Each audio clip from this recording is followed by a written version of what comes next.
Tara sa Australia! Tell me what it takes to get you feeling alive.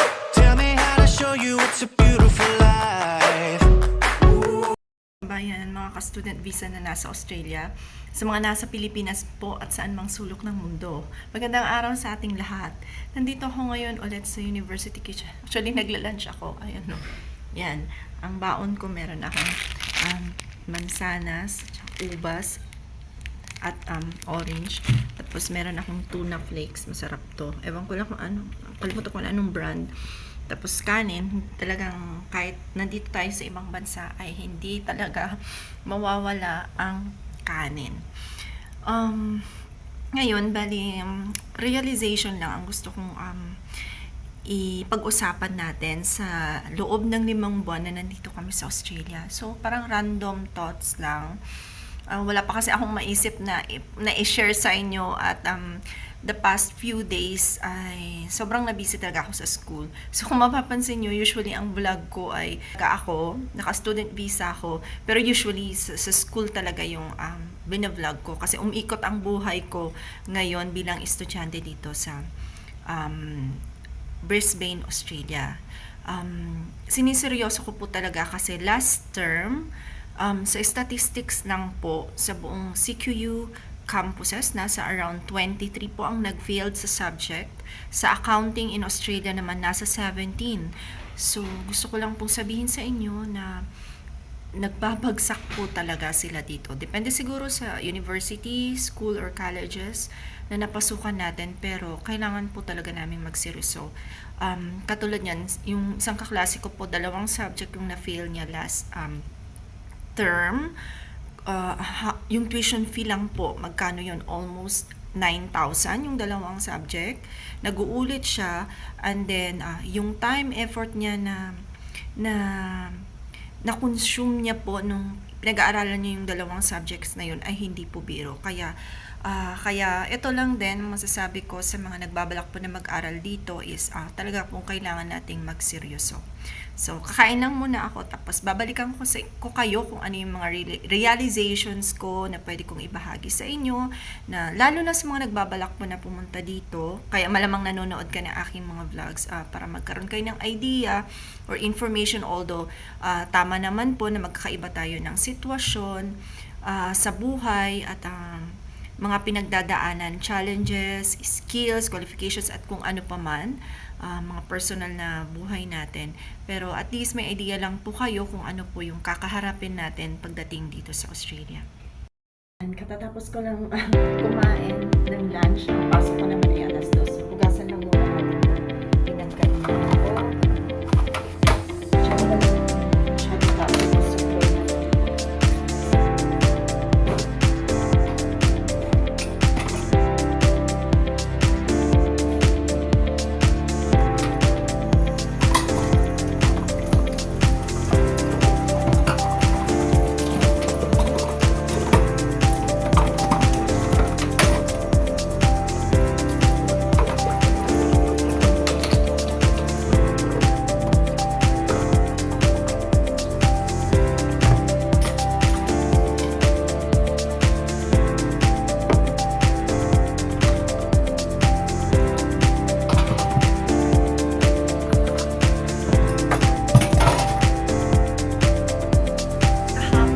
Sabi ko, itutuloy ko yung pag-uusapan natin after kong kumain. Pero hindi ko na nagawa kasi may mga dumating akong kaklase, tapos nagkwentuhan kami, tapos pumaba na rin ako para sa susunod na klase namin.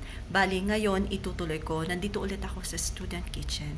So, bali, ang mga pag-uusapan natin or gusto ko lamang i-share yung mga observation at realization ko po noong nandito na kami sa Australia after 5 months. So, kung tutuusin, mabibilang pa sa kamay, di ba? Bagong-bago pa lang po kami dito sa Australia na bilang naka-international student visa. So sa mga baguhan po sa aking channel, welcome po kayo dito at thank you po sa mga subscriber ko at sa mga magsusubscribe pa lang po. So kung nandito ka sa aking channel at gusto mong malaman, magkaroon ka ng idea kung anong meron sa Australia, bakit Australia, at bakit student visa ang napili naming pathway, tara, samahan niyo ako. lumabas ako mula sa student kitchen. Diyan yung student kitchen. So, meron akong konting listahan dito ng mga sa tingin ko ay pros and cons ng mga observation or realization ko. So, una, alam nyo ba, di ba, siguro aware naman tayo na malinis sa ibang bansa. Pero pagdating dito sa Australia, wala kang makikitang nagkalat ng mga plastic o mga basura mismo sa kalsada or kahit doon sa bakuran ng mga bawat bahay dito. So, mas na-realize ko na talagang malilinis or madisiplinado silang mga tao dito. So, yun ang una kong napansin. Pangalawa, may listahan ako, may binabasa po ako kasi sinulat ko lang siya. Random thoughts lang din kahapon. Ito yung isa sa mga nagustuhan ko. Kung sa Pilipinas, lalo sa mga nagtatrabaho sa mga syudad, kinakain yung oras natin ng trapiko. Dito, very efficient po ang transport system nila. Mga buses, trains, kahit iilan lang yung pasahero, talagang umaandar siya. Di po ba? Napakaganda. Parang balang araw, sana din ma-adapt ng ating bansa. Although, may mga repercussions kasi syempre madami tayong driver na kailangang maghanap buhay. So, marami rin ang mawawalan ng trabaho. May mga ganong bagay. Pero dito, very efficient. Tapos, ang kinaganda na nagustuhan ko is, halimbawa sa mga bus at taxi, meron talagang specified area kung saan lang sila pwedeng tumigil. So, maiiwasan ang disgrasya, di po ba? Hindi yung kung saan-saan lang titigil ang sasakyan kung saan tayo pumara. So, dito, kung hindi doon yung bus stop, talagang maglalakad ka po kung wala kang dalang sasakyan. So, yun. Tapos, ito yung isa sa magandang napansin ko sa kanila. Parang mabubuti, karamihan mabubuti po yung mga lokal or locals ng Australia. Kahit di mo kakilala, genuine ba? Pag nakasalubong mo, binabati ka, how are you? Tapos nag-i-smile sila. Although hindi uso dito yung nangangapit bahay, pero parang sila yung taong ma-approachable at tutulong sa'yo genuinely. Yun yung napansin ko sa kanila. Yun, tas very concerned din sila. Halimbawa, kung may nagka-problem, hindi sila hesitant na para tulungan ka. Pangatlo dito sa listahan ko is with regards to government service. Although, kasi diba temporary visa kami, so wala talaga kaming nakukuhang benefits sa government nila. I mean, yung mga Medicare or healthcare sa education sector, ganun. Wala po kaming ganun. Pero in terms of services, let's say, yung Department of Transport nila, in 15 minutes, makukuha mo yung registration and plaka mo. Di po ba napakabilis? Very efficient na service. Ganito, nagbibigay na ako ng realization and observation kasi meron na po akong comparison sa ating bansa sa Pilipinas. Ulit ako dito sa loob kasi nagsisilabasan yung mga estudyante doon sa isang classroom. So yun, government service, I think very transparent din sila kasi makikita mo pa lang doon sa transport system nila talagang at saka yung kanilang infrastructure ay kung saan napupunta yung mga tax nila. So, yun ang isang observation ko po. Then, it is a modern country. Ito yung isang napansin ko talagang ginamit nila ang technology para sa kauunlad at ikagaganda ng bansa nila. At mostly lahat ng transactions na dito ay cashless. So, maganda po itong control para maiwasan ang pagnanakaw o mga fraudulent activity. So, napakaganda po. At very efficient din ang processing kasi hindi na nila kailangan bawa ng mga photocopies. So, more on online transmission ng mga documents. Next, tapos dito, kung wala kang sasakyan or kahit meron man, is magandang may physical movement ka. Kasi katulad ko, naglalakad ako papuntang train ng mga 1 hour a day pag lumalabas. Tapos, malinis din yung kapaligiran, yung daanan. So, safe ka na naglalakad. Tapos, hindi ka rin ganun na pagpapawisan kasi malamig yung klima. Although, nung summer talagang sobrang init din. Pero, dito, sa bagay, at saka wala ka talagang choice kung wala kang dalang sasakyan. Maglalakad ka. Unless yung location mo ay malapit lang sa mga stations, bus stations, or train stations. So, yun.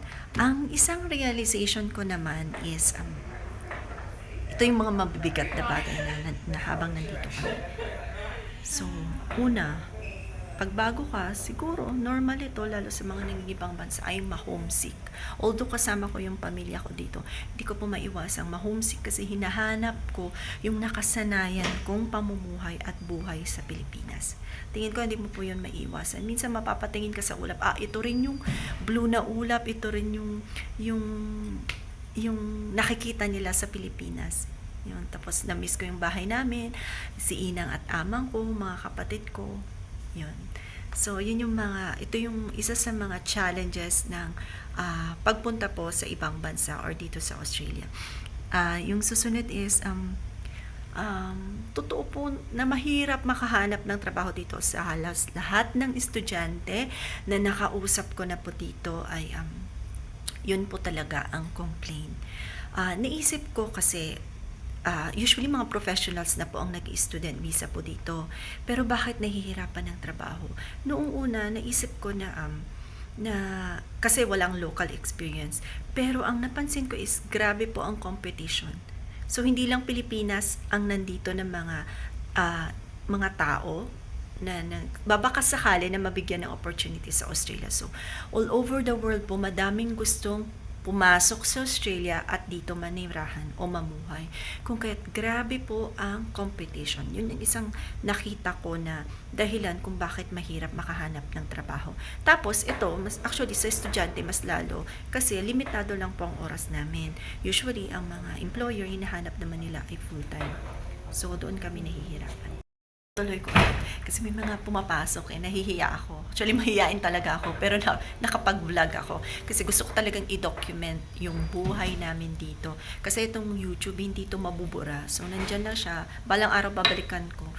Maalala ko ganito yung itsura ko. Actually, nag-gain na ako ng 3 kilos mula nung dumating kami dito. So, parang gusto ko na ulit na mag-diet nito. Ayun. Tapos, ang pinakahuli, ito yung realization ko pagdating dito sa Australia. Mahirap po ang buhay kung wala kang income or wala kang trabaho. Kaya dito lahat sigasig, sisipaghanap buhay kasi kailangan mo pong bayaran ang mga bills mo.